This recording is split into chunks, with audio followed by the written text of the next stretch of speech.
I'd like to call to order the Charter Township of Chesterfield regular Township Board meeting for Tuesday, August 9th, 2022 at 7 p.m. to order. Could we all stand for the Pledge of Allegiance?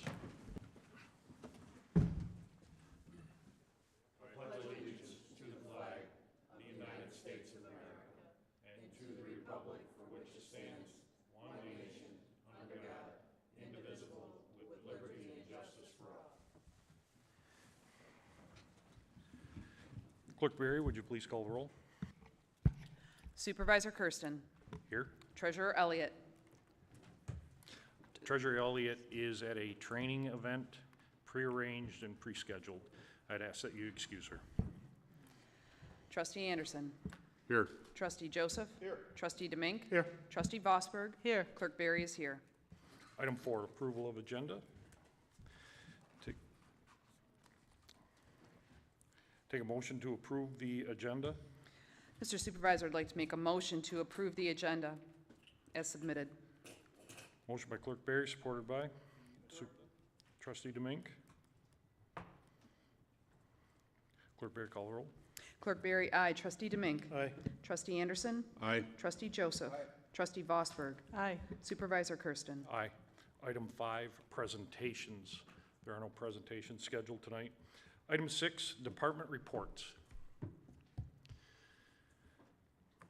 There are no department reports. Reports from the board. Clerk Berry.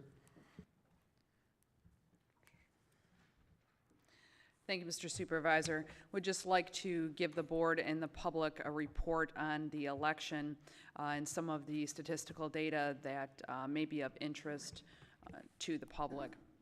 Chesterfield completed another successful state primary on August 2nd, 2022.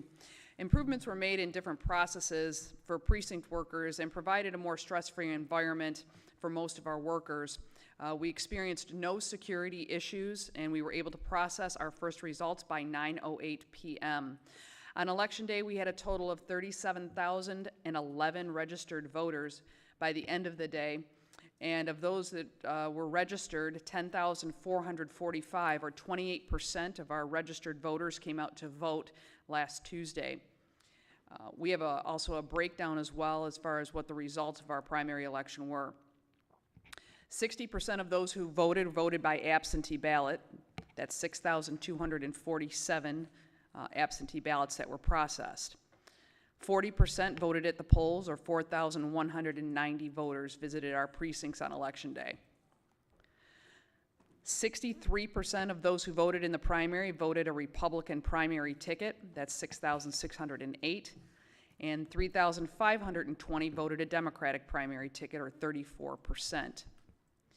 We had 311 individuals who spoiled their tickets or attempted to split their ticket, which is not allowed on primary day. And we also had a small percentage who actually chose to cast a blank ballot. In Chesterfield Township, the supervisor's race, we had 9,128 voters who cast a ballot in that contest. That's 25% of our registered voters. And of those, and this is not broken down by primary, this is overall votes, 33% of those who voted cast a ballot for Brad Kersten, 21% voted for Paul LaFata, 18% voted for John Spica, 17% voted for Joe Kadich, and 12% voted for Michelle Fitch in the supervisor's contest. All of the other election results are available on the county's website. You can find out all of those results by visiting the Macomb County Clerk, their elections page, and they will be the unofficial results. All results from Tuesday's election are unofficial until they are certified by the Board of Canvassers. The canvass is going on currently right now. Chesterfield Township has participated in the canvass as requested and required by law. We are still awaiting our information regarding the post-election audits. The state law requires that the state of Michigan conducts post-election audits following every election. There are specific protocols that are followed for that, and we are awaiting notification from the Secretary of State's office as to what our requirements will be in that process. However, I choose as clerk to do an internal audit after every election, independent of anything that occurs with the Secretary of State's office that we participate in. So we will be conducting that audit once our materials are released by the Board of Canvassers within the next 10 days. Thank you, Mr. Supervisor. Any further department reports from the board? Trustee Anderson. No. No, sir. No, sir. No, sir. Trustee Anderson. Thank you. This weekend, August 13th, Saturday between 10 a.m. and 4 p.m., and also on Sunday, August 14th, between 10 and 3 p.m. at our Historical Society. Presentation by the Michigan Military Technical and History Society regarding called Fire-Based Chesterfield. It'll be a Vietnam living historical experience. Donations, individuals, $1, family $2. There'll be public demonstrations of authentic Cold War area combat, encampment, life, and vehicle displays. There'll be battles at 11 a.m. and 2 p.m. on both days. Also Sunday military church service at 10 a.m. and that's at our Historical Society adjacent to this building. Thank you. Any further comments? Item 7, consent. Clerk Berry, go ahead. Sorry, Mr. Supervisor, just, I know that maybe that might have been a little bit confusing. I just want to clarify my, my department report for anyone who might have a concern. In the supervisor's race, those were percentages of all ballots cast. There were 2 primaries. Brad Kersten received the highest number and received the nomination for the Republican primary. John Speaker received the highest number of votes and therefore the nomination for the Democratic primary. Those, again, are unofficial results certified by the Board of Canvassers. Then they will be official at that time. Thank you. Thank you, Clerk Berry. Item 7, consent agenda. All items under the consent agenda are considered routine by the board and will be enacted in one motion. There is no separate discussion of these items. If discussion of any item is required by a board member, it will be removed from the consent agenda and considered separately. Public comments on the consent agenda items are permitted. 7A, approval of the minutes of the regular board meeting of July 26, 2022. Approval of the payment of bills as submitted by the Finance Department.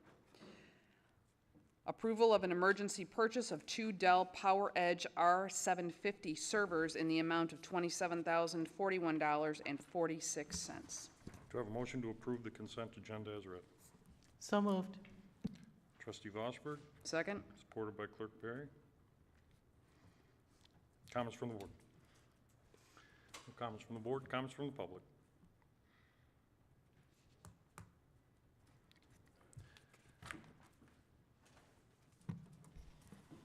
John Speaka, 53978 Connor Drive.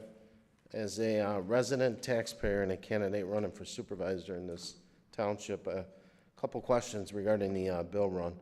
Under the general administration, there was a $4,000 fee, and I understand what that fee was because I was present for the meeting for the lobbying firm. My question is, under that fee, though, there was a Midwest strategy for mileage reimbursement for $214.38. So I wasn't under the understanding that, understood that we were paying the lobbying firm to come into Chesterfield on a 6-month temporary basis, depending on what the outcome is, but there was no understanding of mileage reimbursement. So if somebody could elaborate on that, I would appreciate it. And if we can get a report on that month that we paid, any updates from the lobbying firm on what they accomplished would be appreciated. Under water and sewer, we've got a $2,392.50 charge on a rate and water study. The residents paid for that.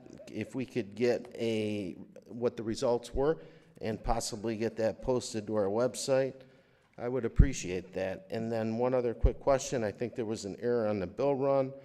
Under the water department, it listed Ferguson Waterworks 4-inch meters at $18,926, but it listed it for Ascension at 23 Mile Road. I think it should have said 26. Thank you. Further comments from the public?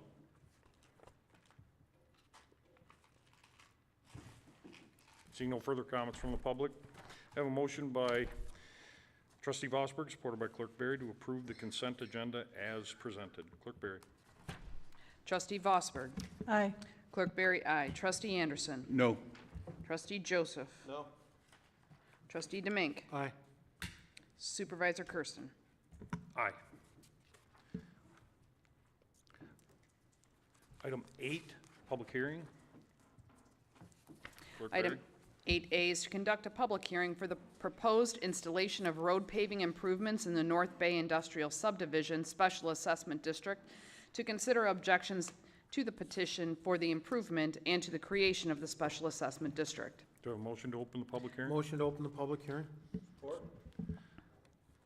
Motion by trustee Demink, supported by trustee Joseph, to open the public hearing at 7:11. Clerk Berry, call the roll. Trustee Demink. Aye. Trustee Joseph. Aye. Trustee Anderson. Aye. Trustee Vosberg. Aye. Supervisor Kersten. Aye. Clerk Berry, aye.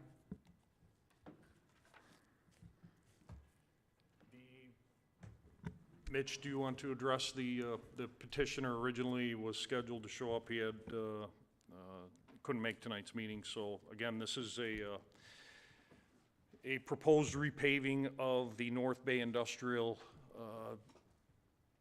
location from Gratiot to 25 Mile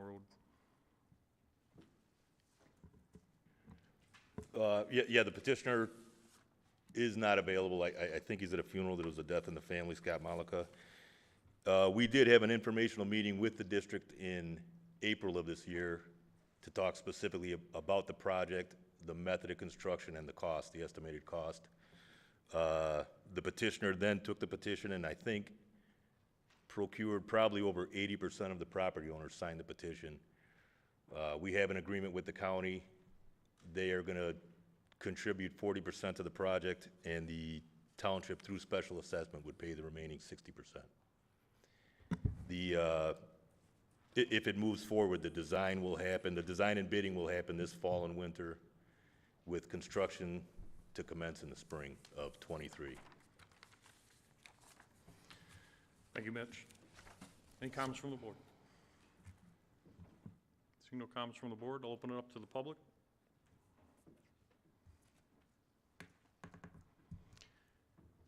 No comments from the public?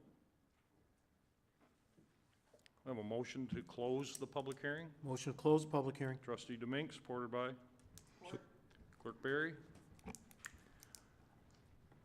Public hearing closed at 7:14.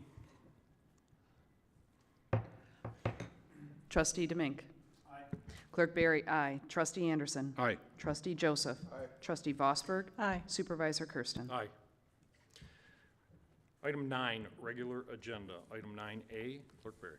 Item 9A is to adopt resolution number 2022-26, number 3, for the installation of road paving improvements Special Assessment District, SAD, for North Bay Industrial Subdivision, which confirms the sufficiency of the petitions to proceed with the Special Assessment District. So moved. A motion Support. by trustee, was it trustee Anderson? Supported by trustee Vosberg. Comments from the board? No comments from the board. Comments from the public?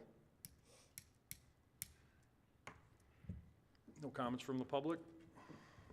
A motion by trustee Anderson, supported by trustee Vosberg, to approve item 9A. Clerk Berry. Trustee Anderson. Aye. Trustee Vosberg. Aye. Trustee Joseph. Aye. Trustee Demink. Aye. Supervisor Kersten. Aye. Clerk Berry, aye. Item 9B. Item 9B is a recommendation for authorization of expenditure not exceeding $26,000 for payment to the audit and consulting firm Plant Moran for a project management audit of financial processes and policies in anticipation of the township's migration to BSNA cloud-based ERP.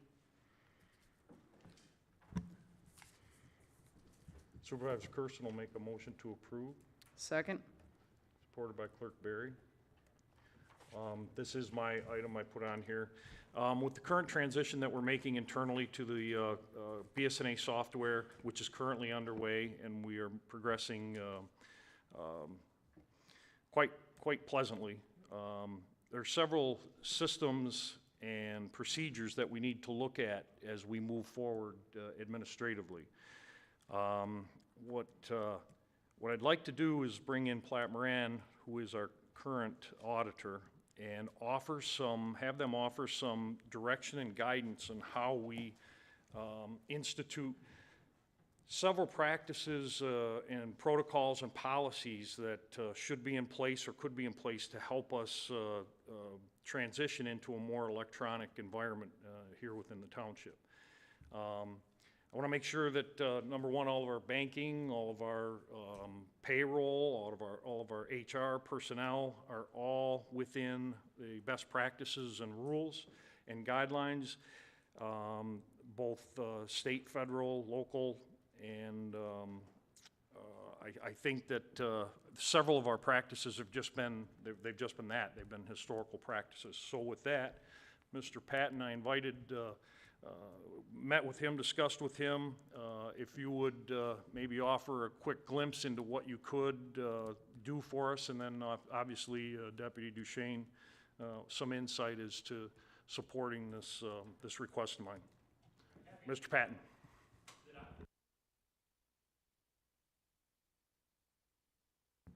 There we go. All right, thank you. So Scott Patton, I'm with Plant Moran, as Supervisor noted. I'm on the consulting side of our practice. And so what I do is specialize in government operations. I have a national practice where kind of coast to coast, but I really appreciate the ones kind of in the backyard, especially for our audit clients that we can assist on. So what are we going to do? It's, again, looking at those key financial processes. And the way that we'll do that is to review documentation that currently exists. We'll ask questions related to what existing policies are, if there's procedures that are documented and so forth, training materials and the like. We will spend time interviewing the folks at the finance department, and for a couple of them, we'll ask for department heads to participate as well. Something like accounts payable that starts at one side and ends up on the other. We want to make sure that those things work as cohesively as possible. And so we're going to compare that with some standards that are set by the Government Finance Officers Association in order to identify, hey, look, here's the things that are working really well. Here's things that you might want to consider adjusting in anticipation of the migration to BSNA Cloud. One of the things that just in the work that I do is a very common thing that happens among organizations is technology is instituted, but the old practices, the old processes, the old ways of doing business are attempted to continue, and then you're not taking advantage of the money that you spent. So we're going to try to make sure that those efficiencies are identified so that the township can take advantage of those. One thing I will note real quick is that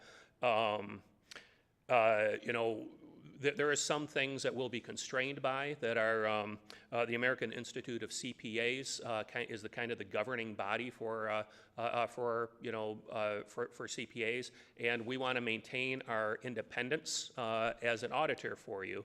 And so what our control is going to be is, when I'm reviewing things and developing work products, those are going to be run by our Pam Hill, who is your audit partner, to make sure that that independence is maintained. The reason for that is we can't give advice that later on that we will be auditing for you. So that's kind of just what we won't do. The timeline, we're ready to begin basically upon approval of the execution of the contract. Thank you, sir. Bring it back to the board. Comment from the board. Trustee Joseph. Thanks for the presentation. I don't mean to put you on the spot, but when we decided that we were going to utilize BSNA, they came in, their entire team gave us a pretty thorough presentation and overview, and one of the things that I think a lot of the board members were quite happy with was the training and the consulting that went along with the package. There were multiple tiers, if you will, in terms of how deeply reliant you wanted to be with BSNA, and there were sort of like, I took away exactly what you described. From a technology standpoint, the possibilities are kind of limitless. if you know what they are, if you know, what the product and how to most effectively use the tool. Why wouldn't we go to the BSNA who we purchased the product from and take advantage of the training? What is it that you're providing that's over and above what BSNA said we'd be happy to train and show you? So if you could highlight some of the differences, I'd appreciate it. Yeah, a couple of things I'll speak to, and then please, if you have clarification, let me know. But one of those is BSNA, great product. There's a reason why they have, I have so many clients in Michigan. But what they're going to ask is, hey, look, how would you like things configured? There's, it's a cloud solution, so the amount of configuration that can happen will be a little bit more limited, but that's going to be a decision for the township to make. What I'm going to do is take a look at what the current operations are and identify where efficiencies could be, so that you're not instituting the current practices into the future system. So that's one thing, and then the second is they're very much a technology-driven organization. What I will be looking at is a lot more of the process side and the people side of things.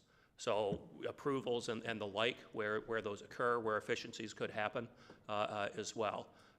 And there might even be a couple of policy things that might come up before this, before trustees here, where, if there's something that is causing a lot of extra rework on the part of your staff, there might be a policy reason for that we might note in order to see whether or not you want to consider modifying those policies.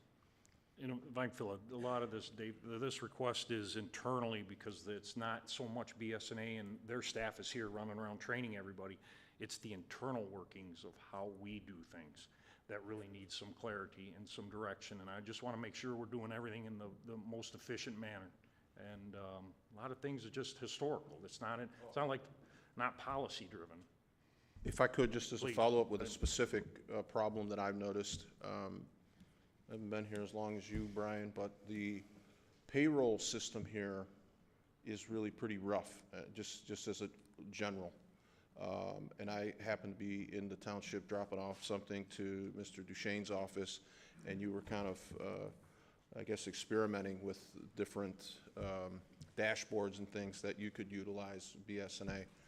It is very labor intensive, I imagine, for the department heads, from what I understand it to be.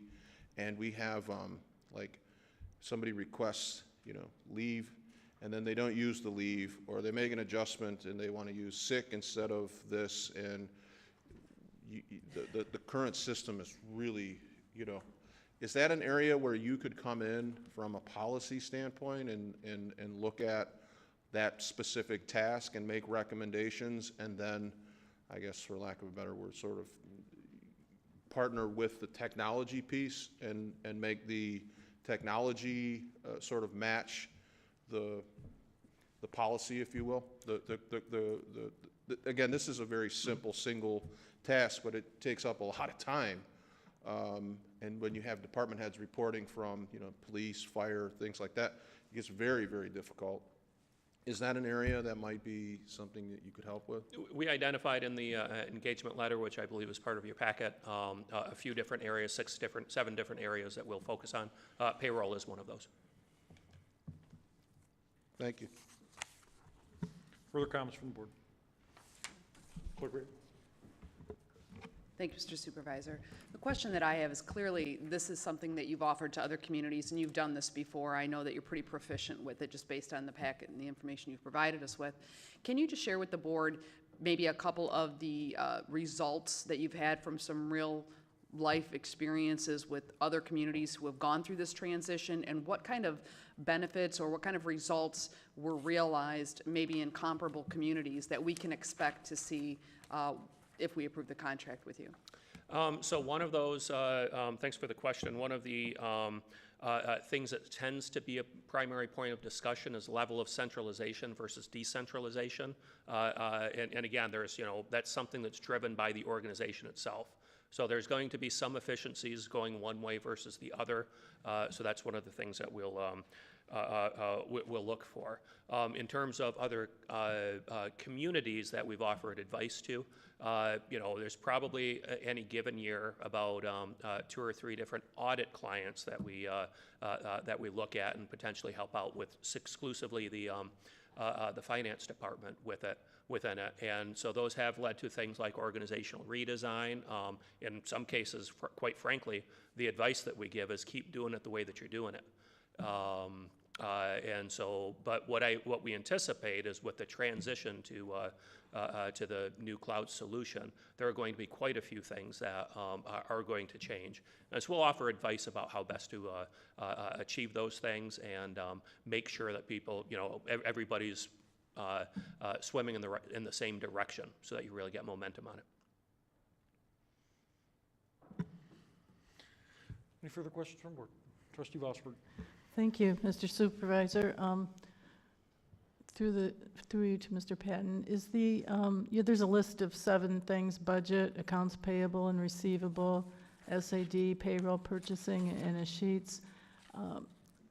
Was that list, first of all, to our supervisor, was that your request? Were those the ones, or was that, how did that list Yeah, come those about? were some of the primary areas that we really wanted to clean up and kind of get a foundation and a format for moving forward, absent policies and historical practices. So yes, those are areas, yeah. And I think, like, for some of them, perhaps even that the software, by putting in proper dates and timing, will automatically remind the users to do certain things, or is that also included in this?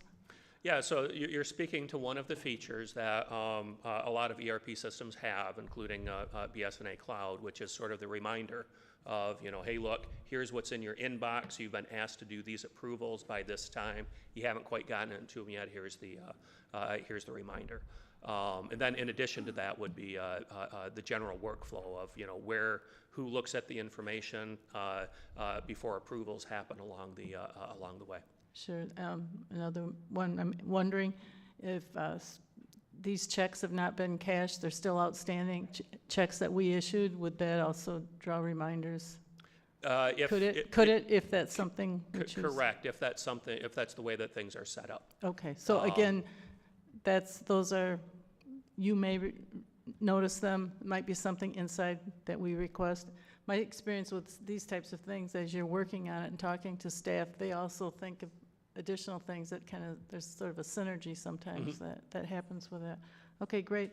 And then you already have that in here, but the deliverable is going to be a preliminary list of observations, and then at some point, will that become a public thing after that's worked out? How does that list of recommendations, how will we know about that afterwards? Well, the memo directs, they're going to work with us. I think 60 days is what you're outlining. Is that you'll give us some feedback, and obviously we'll make it transparent to the board. Whatever transitions or changes we need to make, obviously, will be discussed here. Sure, thank you. It's just helpful to know. We're putting a lot of time and effort into it. I'm a firm believer in it. I think it's the way that we need to go, and I'm looking forward to more efficiencies. Thank you. Any further questions? Trustee Joseph? Sorry, last one, but Trustee Vosberg did a little deeper dive, so I'm going to go a little deeper on the payroll question. Do you have a scenario where the employee can take care of their payroll themselves? So they make the request for leave, they do their own biweekly timesheet and enter it into BSNA, and there is no, I guess, need to have an entire staff dedicated to payroll. Like, the employee does it themselves, submits it, and of course with oversight. Is that something that you've seen and done in other communities, and how close are we to something like that? So the answer to how close, I don't know that yet. But what you're speaking to is employee self-service that would include time and those sorts of requests as well. The intent of that, of course, is to make things a little bit easier down the line for the supervisor that would need to approve those activities or confirm the amount worked, as well as the payroll folks who need to then process all that information so that people get their checks accurately. Similar to what Trustee Vosberg was talking about, there are reminders and prompts, and all of those things built into the system that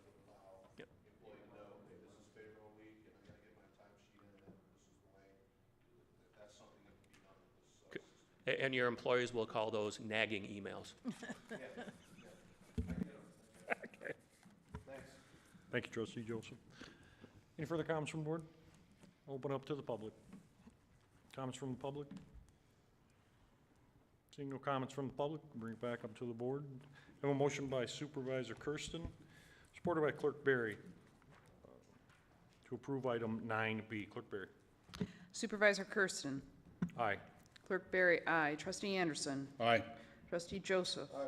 Trustee Demink. Aye. Trustee Vosberg. Aye. Item 9C. Item 9C is to approve the recommendation by Human Resources to have the Board of Trustees elect an officer delegate to attend the annual MERS Retirement Conference. Do I have a motion to approve item 9C? So moved. Trustee Vosberg, supported by Supervisor Kersten.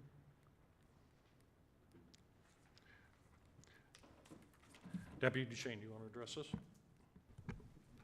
After a period of time when there was no in-person meetings, the MERS retirement system is once again holding face-to-face meetings and an annual conference where our delegates, which are two voting members, which is one representing the corporation as an officer, and the other would be elected by the general employees, not of officer or senior official rank, would vote on people who represent us in managing the retirement system. The retirement system is owned by the participants. So in setting the policy board, we send delegates to vote for the people who then, in fact, vote for us. In polling, the qualifications to be the elected representative designated by the board would be someone who has to be a MERS member, who is an active employee on the payroll, enrolled in either our defined benefit plan, defined contribution plan, or a hybrid of them. In checking around today, Clerk Berry has accepted the definition of the delegate for officer, and my office will then be holding an election of the employees in the upcoming weeks, so they may pick their representative to attend the conference that is enumerated in your packet of materials. So we recommend that the board take action and designate such willing delegate, and we will notify MERS accordingly of our voting representative. Thank you, sir. Comments from the board? So we're voting on a specific delegate? Like the board actually, employees do. Sorry, thanks. The employees do like a secret ballot. The agenda items is for us to pick. The officer delegate of the corporation, yes. And where is the ballot? Who are we For the voting employees? For? Yeah, no, who are we voting for? Like, No, yeah. for you, you just have to pick a representative of the board, or on behalf of the township, you have to designate somebody to be your delegate on the enterprise-wide side.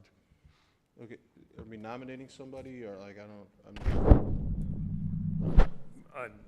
My mistake.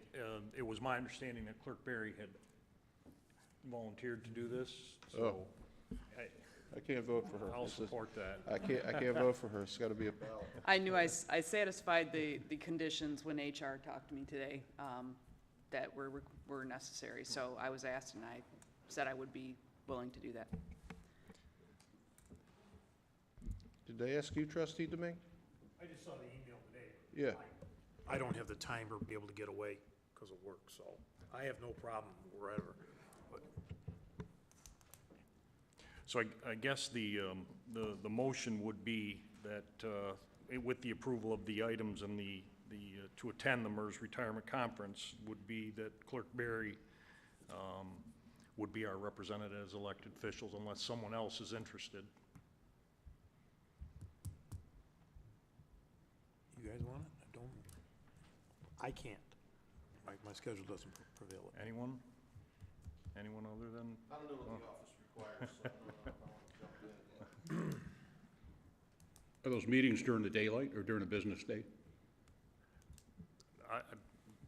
Yeah, There are conferences held, I know, in Lansing and Petoskey and throughout the state. There are various locations. it's a multi-day. There's an education element to it. This is a Grand Traverse resort. taking place September 26th through the 27th. There's the general meeting for voting on policy, and then voting on representatives to be elected to the Board of Trustees of the Municipal Employees Retirement System.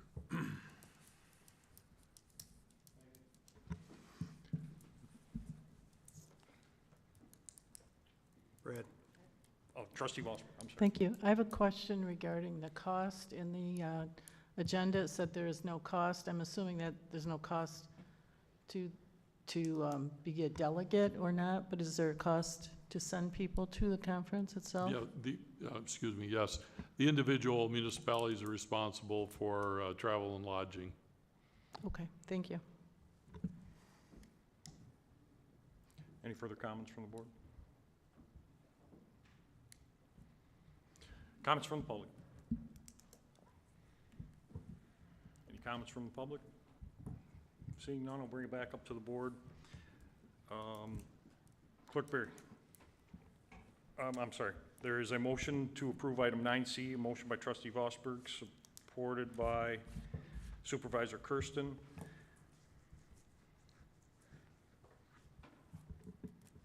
Clerk Berry, would you call the roll?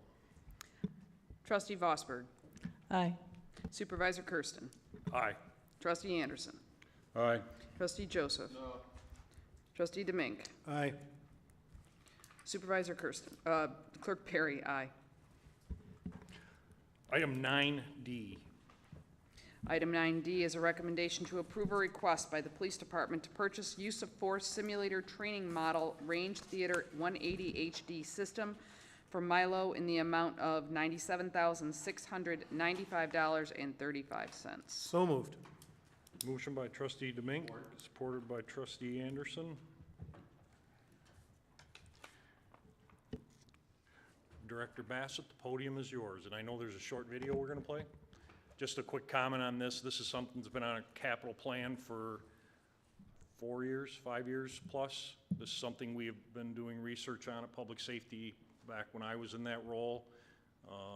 There's been multiple views, studies, research on this particular model, and I'm happy to see it actually come to the board and hopefully a potential purchase. So again, trustee or Director Bassett, please. So I'm here this evening to request approval for the Milo simulation trainer.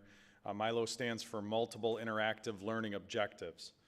Milo is headquartered here in Ann Arbor, Michigan. This item, as the supervisor mentioned, has been budgeted for and funds are available. At this time, I'd like to show just a brief video to show you the system.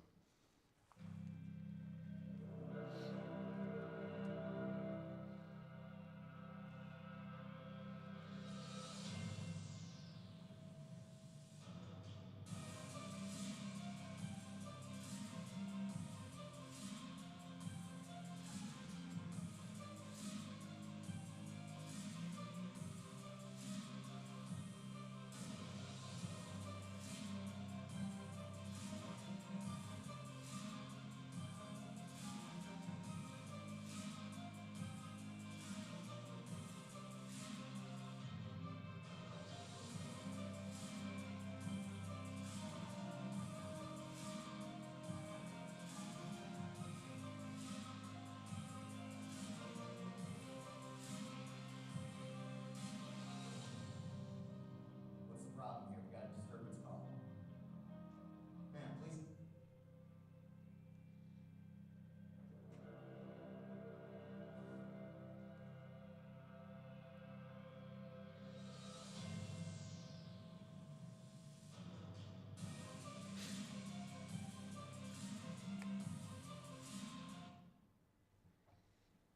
Thank you.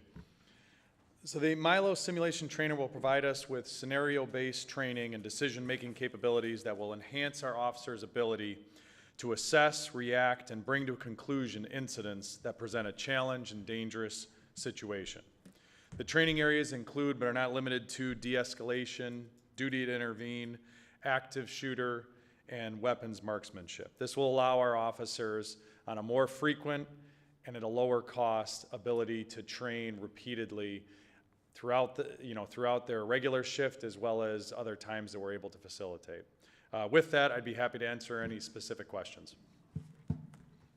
Comments from the board? Trustee Domingue. Directors, this basically is replacing the old FAT system that probably yourself, myself, and Supervisor Kersten went through. No offense, Trustee Anderson, but I'm sure FATS wasn't around back at DPD in the days, right? So this is the modern 3D FAT system that Correct. puts you just besides firearms, it takes you de-escalation, mace, any type of things like that, correct? Yeah, and it's so, and with the FATs that I trained on, I don't know exactly, I mean, it would have a weapons system that was actually connected to a long cord. What this is the officers are using actual weapons that have been converted so that they can use and have that exact feel. You know, again, it's as realistic as we can make it, so that we can train on a regular basis with these issues that we have to train on, unfortunately. Like a nice full-size video game that a lot of people would love to play, correct? I hate to call it a video game, but it's Yes. it's definitely much more interactive than anything that, you know, Right. the original versions. And also these funds, per our prior discussion, this is all from forfeiture money, so it's basically not coming out of the budget, it's forfeiture funds? Correct, we were making the request out of forfeiture funds. I'm fine with it, thank you. Trustee Anderson. Yes, post-employment, I did get the opportunity to do the shoot, no shoot scenario a few years ago. Those came after my time. I like this component. There's legal considerations, civil considerations when officers are involved in these situations. I like the additional component of that. It kind of talks about de-escalating a situation, which is very important, especially in this day and age. And the other thing you did talk about is, or I know we had a discussion, you did call me, thank you. Other departments have it, the county has it, and taking our officers from Chesterfield, they should have this training, shipping them off to another department to go through it. As Trustee Domingue already said, the funds are here to do it here. Our officers can stay in-house at Chesterfield, do this training, records are kept of it, and if there's any, you know, and if the officers are needed on the street, they're available. We don't have to worry about being in another community doing this. So I think it's well, at the time, especially now, we should strongly support this program. Thank you. Trustee Joseph. Yeah, just, I wanted to say thanks. I know Director Bassett, you know, called board members, wanted to make sure that we all understood it. Normally this might be something we'd see in our monthly liaison meetings, and we don't have one scheduled until next week. Director Bassett knew this was coming to the board, so really did a great job of just educating the board on what this is. I want to talk more about the system you used, and I don't know if you guys used like what, scarecrows or something, or what you guys were out there practicing with, but it's pretty impressive, you know, checking out this system. And I also wanted to say thanks, because this is a many years in the making, and I appreciated you pointing that out when you called too, that when you stepped in, some of these plans were already underway. This was identified during the accreditation process, just in terms of overall training, and if it's available, this is something. It's consistent with the energy and work that's done in the Public Safety Department with all things, use of force, de-escalation, looking for obviously non-lethal interventions whenever possible, and this training tool does all of that.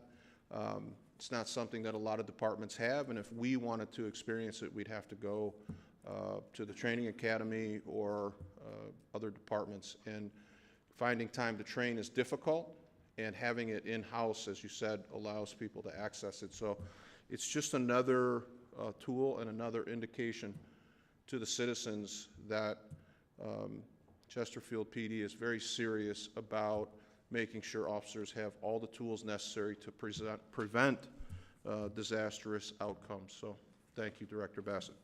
Thank you. Any further comments from the board? Comments from the public?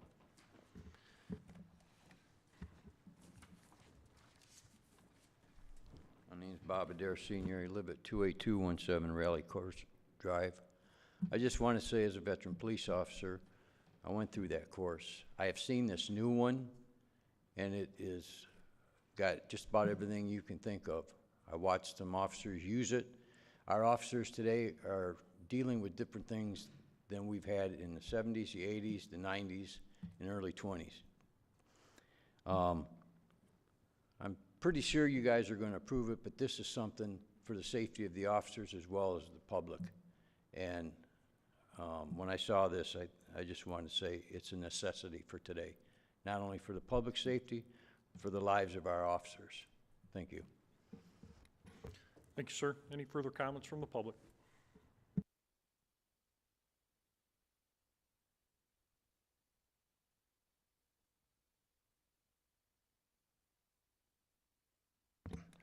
Joe Kadich, I live in Sutton. I think this is a good idea. One thing I don't know if could be coupled to it, everybody knows you can train for God knows how long for a situation, but when real life happens, things change. You can even see that, I don't know if anybody deer hunts, first time you see a deer, you can be calm as hell and know what you're gonna do, but all of a sudden your heart is beating in your chest, so you think this deer is gonna be scared away. When I was in service, they set up things basically that were unknown to you. One instance had on a march back at night back to the barracks during the dark. They had a tank set up on a hill over a road that we were going over. We were dog-tired coming in. All of a sudden, the tank unloaded and let loose with a 50 caliber machine gun. We had guns. We didn't have any ammo. But most of the guys, even though they had trained to do some things, like head for a ditch or something, it didn't happen. Is there anything along with this component that could, after these guys go through this a number of times, assess, if, you know where they're at during the thing, is there any way to assess if it's going to take hold when the actual situation happens and they're going to do what they're supposed to do? Is there anything like that available? You'd mentioned testing in this. Is the test prove anything out? If not, I think you should look for something to go along with this. If you're going to put out a video game, everybody can be proficient at a video game. But when real life happens, you should know what that officer is supposed to do. And I hope he does it. Thank you. Any further comments from the public?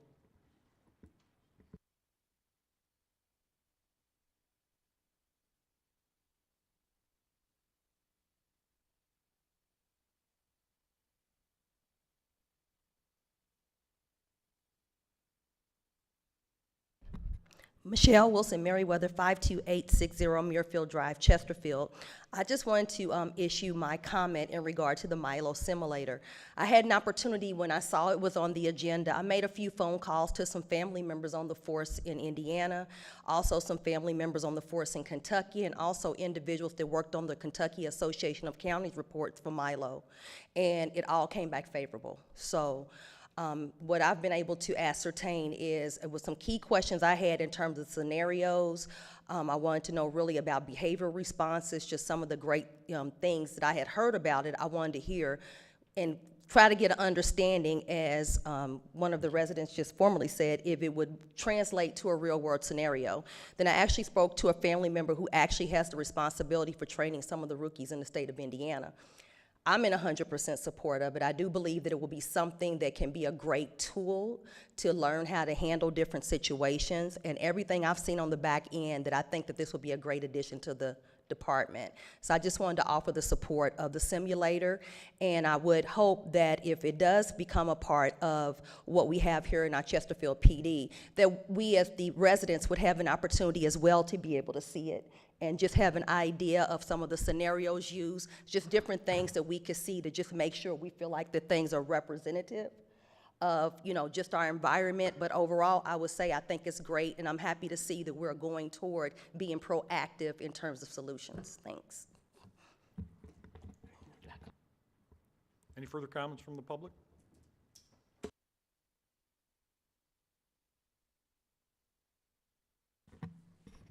John Speaka, 53978 Connor Drive.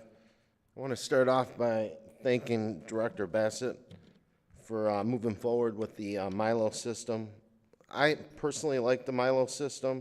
I did some research on it. I also talked to a few officers in neighbor communities that are friends of mine. It's an awesome system. I support the Milo system, and I'm glad that we're getting this training for our men and women that serve and protect our residents in this community on a daily basis. And when you look at the agenda packet, we're using $100,000 forfeiture funds. We're taking money and putting that forfeiture funds to good use for training for our men and women in this community. And they have my support, and I fully support this. Thank you. Any further comments from the public?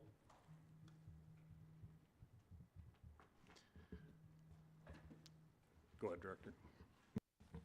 Just one, and it's probably kind of a shameless pitch, but one of the things that we've talked about internally is with our Citizens Academy, we want to integrate this, and I don't know if we'll have it installed by the time we have this year's Citizens Academy, but we want to take our residents through this and actually let them use the simulator so that they can see an opportunity of, what is it the officers are experiencing, what are they, expected to do, and kind of walk through the system. So with that, I hope that lots of people sign up for our Citizens Academy.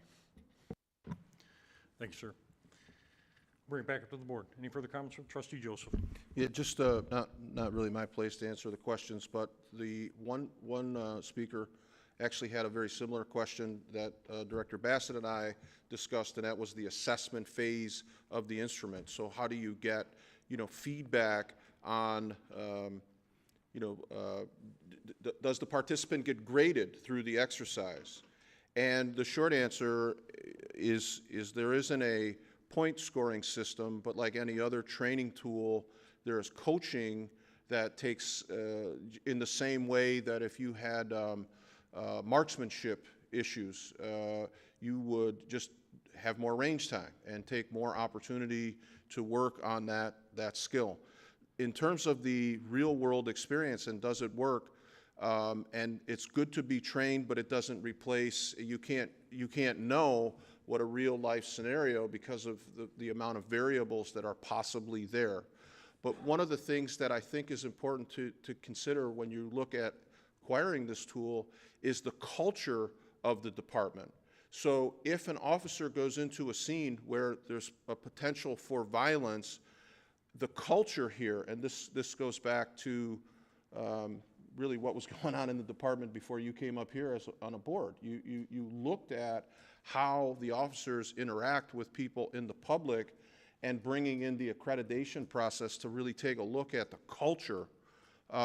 These are the domestic scenarios that officers walk into, family issues. There are a number of very, very emotional scenarios. We just went through it when we were debating simple ordinances here and the possibility of a shopping cart escalating into something potentially violent was discussed. The culture is what keeps that something that we should always be watching, but we don't have officers that look to go into the field to exert power and control, whether it's in a domestic situation or a family complaint or a mental illness. We have a culture that dictates what is the most hands-off approach to keep the citizenry safe. It's a mental. That's what this training will just really give technical skill. But the culture in our department is what prevents these disastrous outcomes. Our people look to de-escalate. They look for a non-physical confrontation, independent of the scenario, race, gender, all of that. It's just in our culture. Thank you. Any further comments from the board? Seeing none. I have a motion by Trustee Demink, supported by Trustee Anderson, to approve 9D as presented. Clerk Berry. Trustee Demink. Aye. Trustee Anderson. Aye. Trustee Joseph. Aye. Trustee Vosberg. Aye. Supervisor Kersten. Aye. Clerk Berry, aye. Item 9E. Item 9E is to approve a recommendation by Public Services to award the construction of the 23-mile and Gratiot Avenue Sidewalk Gap program to the lowest responsive bidder, Milo Construction, in the amount of $317,882.75. Public Services also recommends the approval of the total project cost of $387,247.71, advanced from the general fund to be repaid by special assessment for $200,000. Do I have a motion to approve? So moved. Second? Motion by trustee Vosberg, supported by clerk Berry. Mr. O'Connor. Excuse me, good evening. Karen, could you put the map up? This project is on the south side of 23 Mile Road from the Macomb-Chesterfield border, west to Gratiot, and then south on Gratiot. There's a bus stop there. It will fill in all the gaps along that route. If you go there now, you can see there's like a wish path where the pedestrians have kind of been walking over time and have kind of cleared a pathway. The property owners will be assessed across their frontage, similar to the sidewalk replacement program. This is a gap program. And then the township would pay the costs of the railroad crossings, the unaccessible parts of the project. Merlot has done work in the township recently. They did the sidewalk on 24 Mile Road, and they are the low bidder that we're recommending. Trustee Anderson. Yes, sir. These are predominantly industrial or business sites that will be assessed, that's correct? Correct. There is zero residential. It's all industrial or business. Easier to get the carts out back too, right? Correct. Trustee Vosberg. Question or follow-up to trustee Anderson. Isn't the first section on the far west end, isn't that residential? There's a house there, and then the credit union? Boy, I'm a little embarrassed. I don't think there are any residential, but I'll have to look into that. Okay, I thought that house was on the Okay. Chesterfield side. It may be on the Macomb side, but, okay. And then, could you explain, I talked to you this afternoon, so we already have, I know what the answer is, but could you explain the unaccessible parts that you just mentioned? The crossing of the railroad tracks will be unaccessible. The township will pay for that. The ADA ramps at the intersections are unaccessible. The township will pay for that. So anything that's not directly abutting your property, anything, adjacent or in the right of way, or if there was a drain crossing, that is unaccessible to the property owners. The general fund will pay for that. And we budgeted, I believe, $400,000 total project with $200,000 to be assessed, estimated, and $200,000 out of the general fund. And since receiving bids, we're, within acceptable tolerances of those numbers. Thank you. Trustee Domingue. Mitch, a couple quick questions. So this is going to start at Fairchild and continue east to Gratiot, correct? Correct. So you've got that church, which they'll have to put one in. Right. Are they still going to use the sidewalks there by that Kroger distribution plant that's by the fence, or do they have to put a new one in? If there's a sidewalk there, Because it's farther away from the road, it's against yeah, the fence. that sidewalk is within the right of way, so that sidewalk will. And then where that office building is, they did put a sidewalk in, so that's good. Right. And then there at the Anchor Bay Packaging, that's where one would have to go then, Correct. Yeah, it was the old, maybe it's the new Turi's site. I think it was the old Lionel site, the new Turi's pasta site. They put a sidewalk in when they developed. Yeah, okay, all right, thanks. Any further comments from the board? Comments from the public? Seeing no comments from the public, bring it back to the board. I have a motion by trustee Vosberg, supported by clerk Berry, to approve item 9E. Clerk Berry. Trustee Vosberg. Aye. Clerk Berry, aye. Trustee Anderson. Aye. Trustee Joseph. No. Trustee Domingue. Aye. Supervisor Kersten. Aye. Item 9F. Item 9F is to approve a recommendation by Public Services to award the construction of the 2022 sanitary sewer CCTV and cleaning program to the lowest responsible bidder, Pipeline Management Company, for the bid amount of $37,985. Public Services also recommends the approval of the total project cost of $59,324. So moved. Motion by trustee Demink, supported by Supervisor Kersten. Mr. O'Connor again? This sewer, the 54-inch sewer was built, I believe, in the late 90s, right around late 90s, 2000. It serves the township east of I-94. It's a big sewer. It's an important sewer. I think that, Karen, if you could put it goes from Jefferson roughly to the I-94 intersection. There it is right there. It hasn't been looked at since its installation. So this is to TV and clean and get an evaluation of that pipe. The low bidder was very low. He was almost a third of the second and third bidders, which kind of implies that he may have missed something during the bidding process. But we've talked to him a couple times. We've checked all his references. He's confident he can do it for that price. He's standing by his bid. So we're recommending awarding to the low bidder. Comments from the board? Don't hear. Trustee Demink? Have we ever used this contractor before, Mitch? He has not worked in or for Chesterfield Township before. He's worked for Macomb County and Oakland County. And he does have experience with large diameter sewers. Is this something like, what's that one, Deutsch? Or is that- Deutsch could have done. Because I TV and usually clean see this. Deutsch around Yes. in some of the other ones. Yep. Okay, all right, thanks. Any further comments from the board? Comments from the public?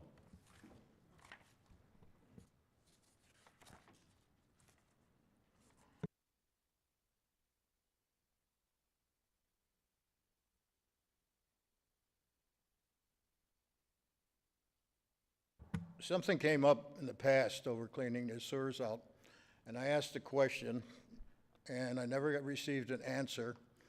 I'm sure somewhere back in Accavetti's day, we bought a vacuum truck to clean out sewers. I'm pretty sure of this because we even bought comms for the people that operated that truck, because the radios they were used, if they were on a truck talking to the person in the back operating the vacuum equipment, they couldn't hear each other. So they got special comms for them. Now here we are doing this, supposedly with this, I don't know where it happened to the truck. I called Vicki to see if she had any record of being sold. I don't remember seeing anything on the auction saying it was sold. But here you are spending essentially $59,000 to do something that we should have had, or we did have, or still have, the equipment to do it with our own people. Now, I'd like somebody to tell me whether we have that truck, and if we do, why aren't we doing it? If not, where did it go? It was an expensive truck. It was a few $100,000. And on top of that, looking at the outside one, now we just made Mitch the director of whatever. I think I'd like to see how that department is being structured now. I don't understand how it works. But part of his job before that was to basically help save money by doing most of the engineering and coding on his own. But if you look at this $59,000, there's $21,000 mainly going to AEW. Design fee. How the hell you design cleaning out a sewer? I never had a guy design how to clean out my sewer when he came out to the house. Observation, I guess watching the guys drag the crap out of the sewer. And contractor claims. Paying all that on top of something that costs $37,000, but with something we should be able to, at least that part, handle in-house. But I'd like somebody to look into this situation, see where did this truck go? And why aren't we using it? And is it because you're shuffling around what's happening in the water department? Somebody should map it all of this. What's the responsibility of the people in the water department anymore? That's one money that's supposed to be collected for the sewer and water customers to go back into that department, to operate that department, buy the sewers as we need them, operate everything, and it doesn't seem to be happening. You came in, we had 4 years that Time's were up, sir. missing about probably $5 or $6,000, Time's up, million sir. dollars. Further comments from the public?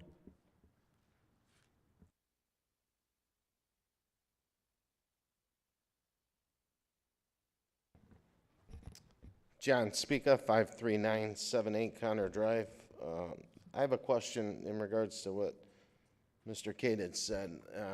In the, for the design fee for AEW, I mean, we do have an in-house engineer. So with our in-house engineer, could somebody please explain to me why the in-house engineer couldn't handle that portion of the design fee? If we're looking to, save money, that's part of the reason why we have the in-house engineer. And again, AEW seems to come up a lot in this township, and we spend a lot of money with AEW. I mean, if you look at my contributions in my campaign, there are no contributions from AEW for John Speaka. Thank you. Any further comments from the public? Mitch, is there anything you want to readdress? Anything that came up?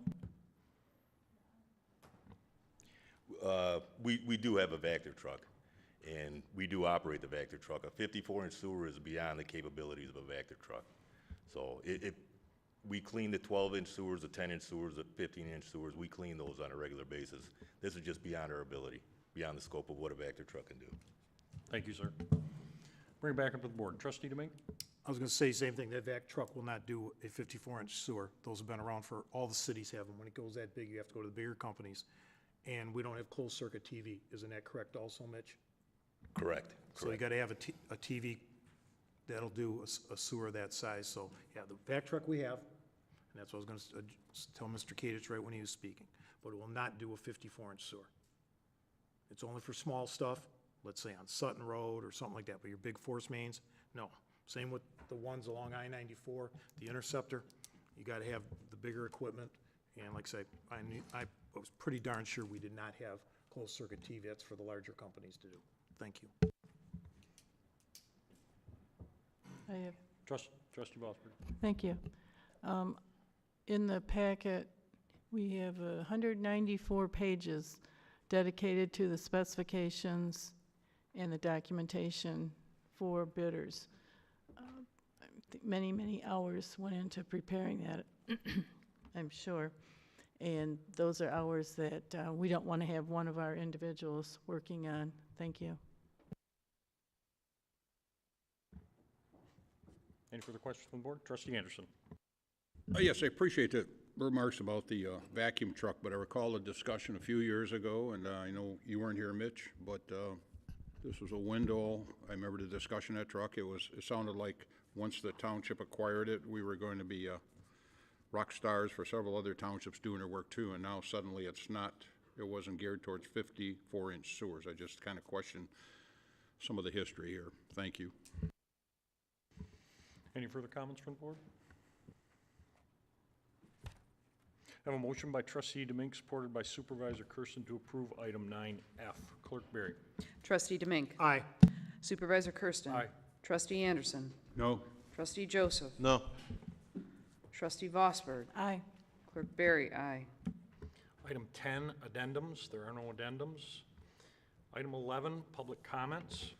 You're limited to 5 minutes. The clock will begin when you speak. If you would identify yourself for the crowd.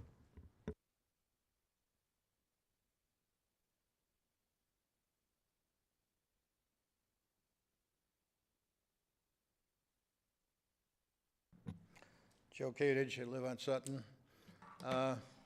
Probably take this chance to ask, I guess, for more information on the election that Clerk Berry started that I didn't get answered, couldn't even ask the question. One of the questions I had was, how many mail-in ballots did you have that were rejected because they weren't signed? And did you do anything about contacting those people to get them signed? The other one came out of an incident I heard about at Higgins School, where a couple went to vote. They were in the 12th precinct. When the wife went to put her ballot in through the machine to get it counted, it didn't go, I think tied twice. And then the worker told her put it through the machine for precinct 13, which wasn't going to happen. The husband argued about it shouldn't go there. It has to go through, and the person was insisting that they put it through the machine for precinct 13. Finally, they tried 12 again, and it went through 12, and took it, and everything was counted. My question was, did anybody else have that problem? And if it did go through 13, would it go through, it wouldn't count it, but would it collect the ballot, and the ballot be in there, not counted? How would that work? Essentially, that was my big thing. The other one, I suppose everybody got my note when I saw that article on, I guess it was your webpage, praising Accavetti for the work he did on the drain over off of Gratiot and Cotton, and asked that somebody get a hold of him and Candace and say, that's such good work. Why didn't somebody go back to him and see if he can contribute to the $6 million or $7 million that he's caused in putting the cost on the rest of the residents of this township for the sewers going in along 26 Mile Road? No, nobody wants to take that up. They'll give praise for doing something he's supposed to do anyway, part of his job, but nobody wants to talk to him and Candace about that. Thank you.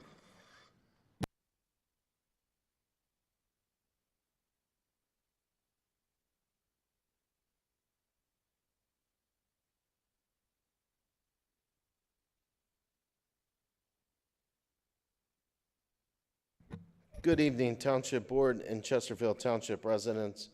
My name is John Spica. I reside at 53978 Connor Drive. I'm a Chesterfield Township resident, taxpayer, and a candidate running for supervisor on the November 8th ballot in just 91 days. I want to thank everyone that participated in democracy last week and voted in the August 2nd primary, whether that was voting absentee or going to the polls.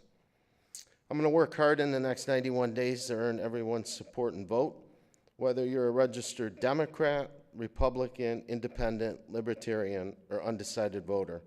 I'm a neighbor you can trust and a leader you can count on. In a Spica administration, it's Chesterfield first.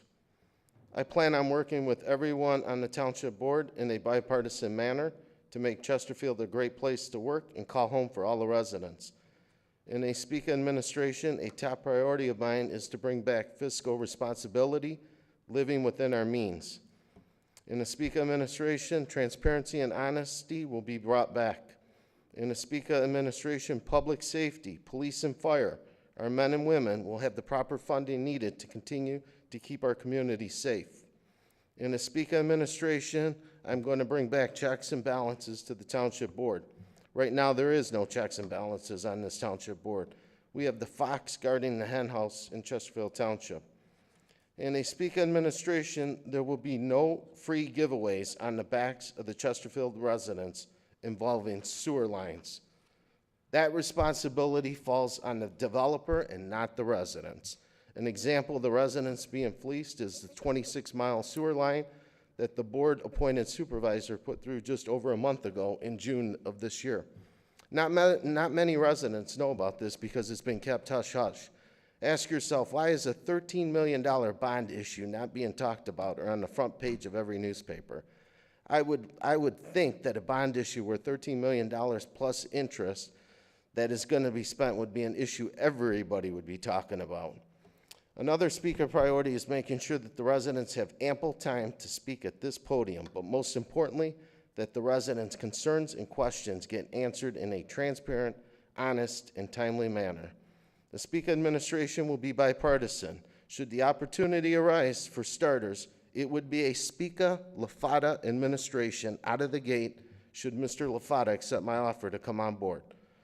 My goal is to ensure that the residents are getting the best bang for their tax dollars. Waste is not in my vocabulary. Waste is not an option. I would like to congratulate Brad Kersten, our board-appointed supervisor, on his primary win. I would like to thank the three candidates that really stood out, Mr. Paul Lafata, Michelle Fitch, and Joe Kadich, for throwing their names in the hat and having the courage needed to run for the supervisor's position. Running for office is never an easy task. What a great, caring group of individuals, Paul Lafata, Michelle Fitch, and Joe Kadich, who all love this township and want to see the best for the residents. I have never seen such a great group of candidates on both sides of the aisle, all running for the same position to help each other out, no matter what. This was truly a prime example of people and community over party. It was all about what is best for Chesterfield and the residents. The next 91 days will in no shape or form be easy, but I am always up for the challenge and look forward to the November 8th general election. In response to what Mr. Kadich said on the cleanup that was posted on the page, that was done by the county, Candace Miller, and Deputy Treasurer, or Deputy, I think Supervisor, Mr. Accavetti. That cleanup was long overdue, and those are tax funds that the residents in Chesterfield pay to the county. So it was something that was long overdue, and it was our tax money that was used for that cleanup. Again, I want to thank everybody that attended the meeting tonight, and have a great weekend. Thank you. Further comments from the public?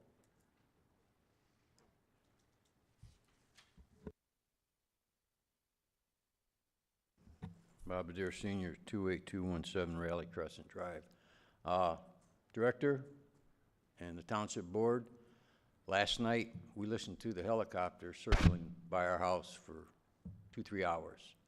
Our officers were out looking for a suspect. I understand they caught him this afternoon, so congratulations to our officers, and I understand none of our officers were injured. Is that correct, Director? So thank you for the job.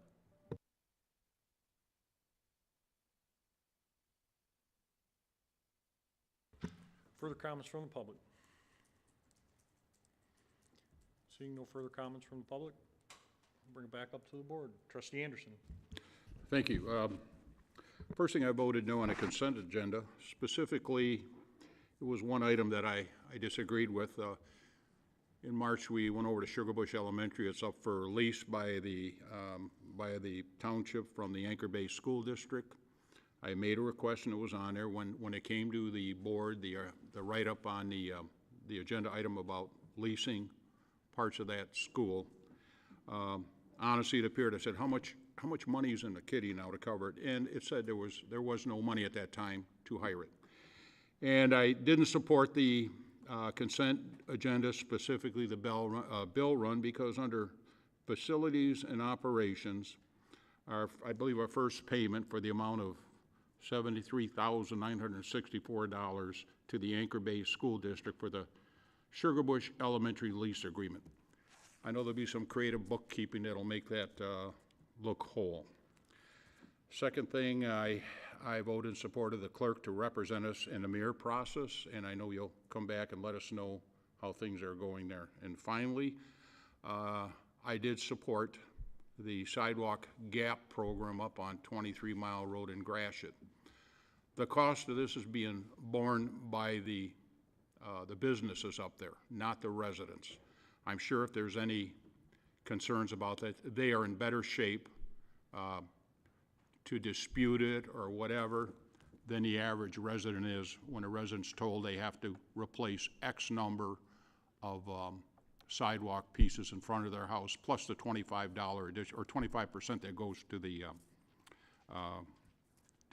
vendor. Finally, I think we're going to get some cool weather here. Everybody stay healthy. Thank you. Trustee Joseph. Thank you, Mr. Supervisor. I was going to kind of go down the list that you went down. The bill run, the consent agenda, same no vote for me. the bill run has the almost $74,000 lease agreement. I don't know why facilities and operations, although I know that when we sit down and talk about the budget and we try to separate what would be facilities and operations from DPW, when a lot of the employees, questions about the chain of command are important, because the chain of command then dictates DPW from facilities and operations. And the reason that's a significantly different distinction is because one is payable out of the enterprise fund, which is in essence the bills that customers pay for water and sewer.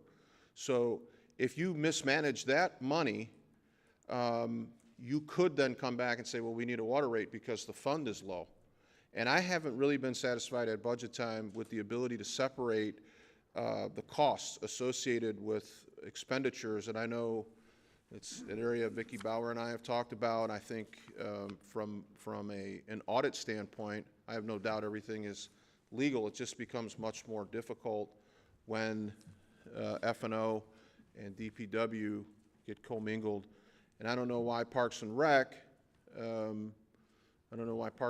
expense comes out of facilities and operations, except that facilities and operations is the one that I'm worried about being connected to DPW. So I'm sure there's an accounting reason for that, and I'll get the answer, but that was my no vote as well. I voted no on the MERS representative. One, I didn't know anything about it. I didn't want to commit or say I could commit without knowing, even one, if I'm eligible, or two, but I would have liked to have seen a trustee. We have some who are retired that I could have gone to, but to just nominate one person, I didn't know enough about it, and I don't want you out of the township. I like to come in if I need a passport or something. I want to be able to see you quickly. So I voted no on the sidewalk gap. There's a whole host of reasons, and I won't bore anybody with them. We've made them at previous discussions. This particular area that was targeted first, I am grateful that it is some accessible, recoverable for the township, but it's the same problem I have with the ADA corners and no sidewalk.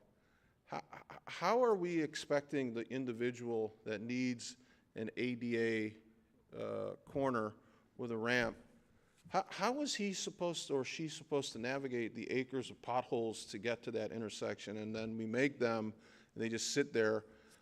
Where are the people going that are going to use this? If you did kind of an inventory of priority, this just wasn't the area I thought the most amount of residents would be able to utilize. Mr. Kadis came to the podium. I think the clerk was writing down notes, and I'm sure that she'll answer the election question. As it relates to the praise put on the Public Works Office and their staff, no secret, I'm not a huge fan of the guy. I doubt he's a fan of mine, or, so it goes. But anything that he wants to do in Chesterfield Township to improve the quality of life for Chesterfield Township residents, I'm going to say thanks and praise that. And again, it's not out of anything. If it were personal, I would look at it and go, oh, another camera, another praise. I understand that, but at the end of the day, it enhanced the quality of life and the appearance and the functionality of our township. So if my worst enemy is doing those kinds of things, I'm going to say great, because that's what we signed up for when we were on the board.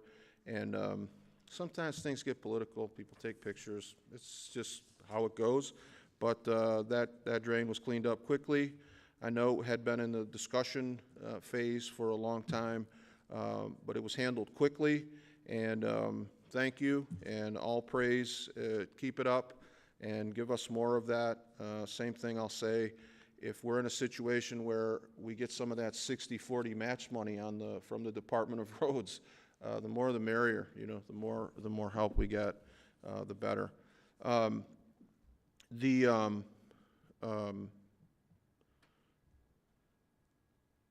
Yeah, I guess that's all I have for that. Last thing I'd like to close out is, again, thanks to Director Bassett and the work that was put into explaining this training tool to the board. And again, I also appreciate the acknowledgement that it was the previous administration that had started this. And as I said, Mr. Supervisor, before we recruited you here, these were the kinds of things that you were looking at for the public safety team, and in particular the police department.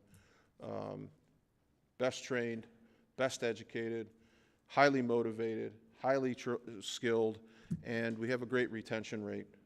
We don't have officers looking at other, this is their home. We have a great culture in our public safety team, and this training tool is another addition to a great department that was under your leadership for many years. So appreciate the board's decision to approve that training tool. And that's all. Thank you. Trustee Domingue. I'd like to thank Director Bassett again for the Milo system.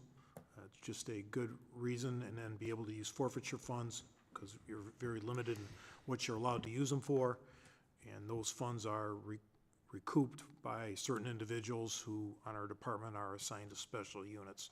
So it all works out in the end, and it's a great way. It saves money out of the general fund, and it basically taking money away from the bad guys, and it's the best way to use it. Use their money to combat them. And congratulations to Supervisor Kersten on his win in the Republican Party, and bring on November. Trustee Vosberg. Thank you, Mr. Supervisor. Grateful that the sidewalk replacement agenda item passed tonight. I have personally witnessed numerous times over the last, since I've been a trustee, I've been more aware of the use and misuse and not available sidewalks.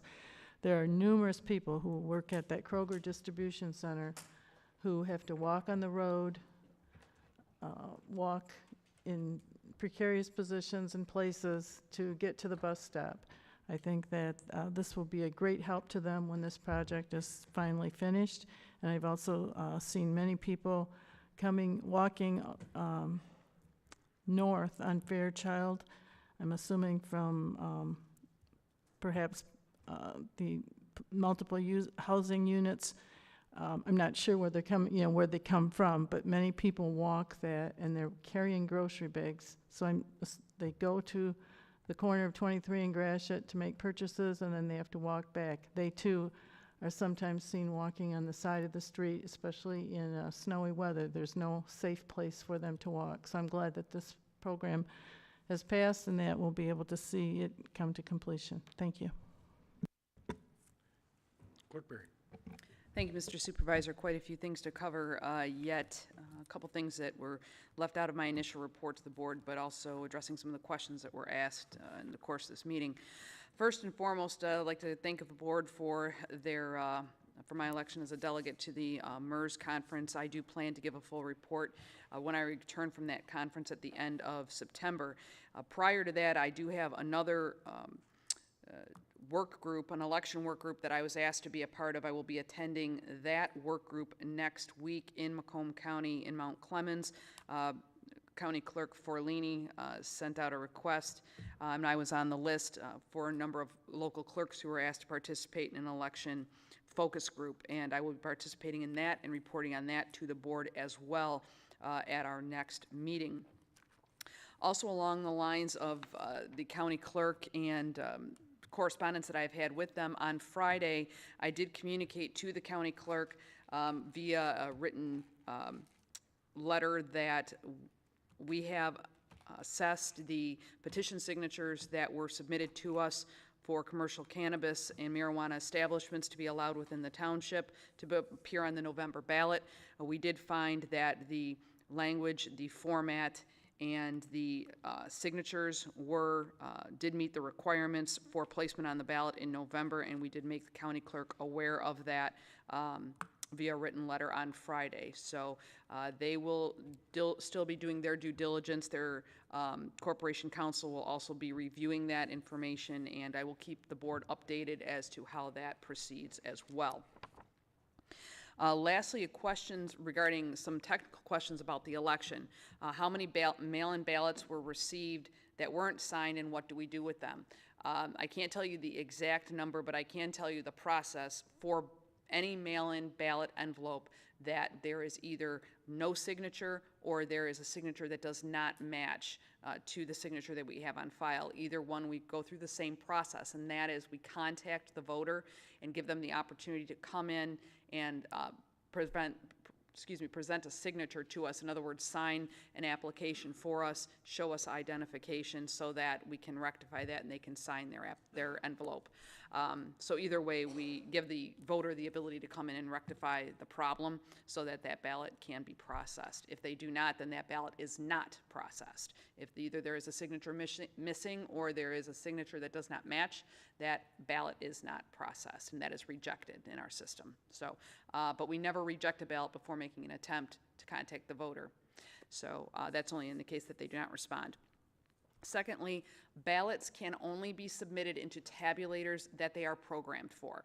So if someone were to take a ballot from, say, precinct 12 and attempt to put that into the tabulator for precinct 13, that tabulator would reject that ballot. It will not accept that ballot. It's not programmed for it. That's something that we test when we do our public accuracy tests of our equipment and all of our machines and tabulators every year, or excuse me, every election. That is required by law. That's one of the things we test for, to see if we can put in a ballot, and Trustee Vosberg and Trustee Anderson can attest to that. You put in a ballot specifically for another precinct, and you want that ballot to be rejected by the machine. That's one of the things we test for. So the tabulators will not accept ballots that are not for that particular precinct. Lastly, we need election inspectors for November. Please, if anyone knows of anyone who is interested in being an election inspector, we provide paid training. They are paid for that day as well, and we are particularly in need of Democratic election inspectors. We are required to attempt to partisan balance the precincts as much as we possibly can, and I will tell you that Chesterfield Township is light when it comes to Democrat election inspectors. So if you are aware of anyone, obviously we'll take all election inspectors or people that are interested regardless of party. They can even be a third party, but we are in particular need of Democrat election inspectors. So if you know anyone, please send them our way. We greatly appreciate that. Thank you. Thank you, Clerk Berry. Just a few items from myself. I want to thank the board for approving the Platte Moran review tonight. We'll get them in here right away, and I think that's going to pay dividends in the future moving forward as we transition more to a more electronic version of our operation, particularly in records, budget management, personnel, HR, and also with the iCompass and Laserfish platforms that we have within the township. The goal there will be to become maybe an overstated word, transparent, but more accessible to our citizens and the day-to-day functions of the township, whether it be budgeting, whether it be processes or policies inside the township. So I want to thank the board for that. Just for clarity and maybe a lack of understanding, facilities where there's no water and sewer funds that is supporting the school and the lease of the school. Facilities presented that because they did the building inspection, and I plan on keeping them in that role moving forward. That is a lease building. It is a 3-year lease. If there's problems or failures with that building, facilities is best suited to manage that interaction between the school district and or the renter and the school district. So that's why you see it from facilities. There's no water and sewer funds supporting that. That is a general fund expense. As we reassign people internally here, Parks and Rec people shouldn't be worried about what the building looks like and what mechanical shape it's in. They should be working for Parks and Rec, and that's kind of the direction that we're going to go to in that area. But again, no water and sewer funds were used to support that building. I do want to thank the Drain Commissioner's Office, Candace Miller, and past Supervisor Accavetti for the pitch drain cleanout. That was a quick turnaround on our request, and it was one that was already on their radar. It definitely changed the outlook, and what we're working for right now with code enforcement is the drain across the street, and hopefully we'll see some results in that area. Again, the goal there is to clean up the Gratiot corridor in areas that we can improve it. As far as the Midwest Lobbyist Group, we have met with them. They have been inside here. We had a first meeting with them.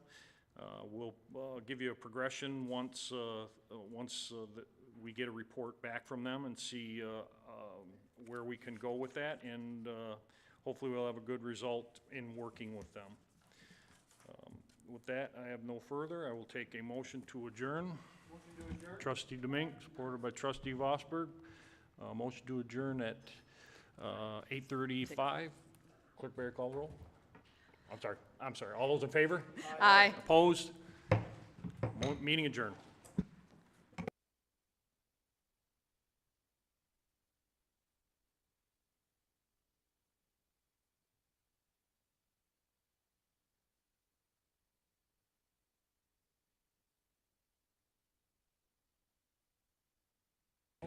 Yeah?